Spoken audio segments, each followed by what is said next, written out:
بسم الله الرحمن الرحيم. والسماء ذات البروج واليوم الموعود وشاهد ومشهود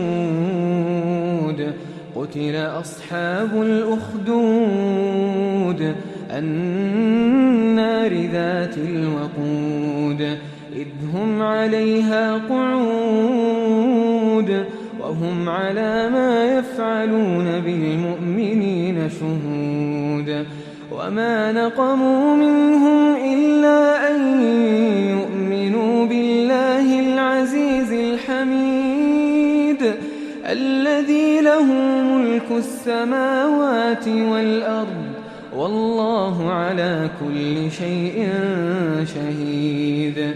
إن الذين فتنوا المؤمنين والمؤمنات ثم لم يتوبوا فلهم عذاب جهنم ولهم عذاب الحريق.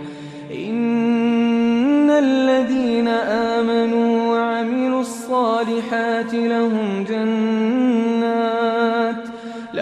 جنات تجري من تحتها الأنهار ذلك الفوز الكبير. إن بطش ربك لشديد إنه هو يبدئ ويعيد وهو الغفور الودود ذو العرش المجيد فعال لما يريد. هل أتاك حديث الجنود فرعون وثمود بل الذين كفروا في تكذيب والله من ورائهم محيط بل هو قرآن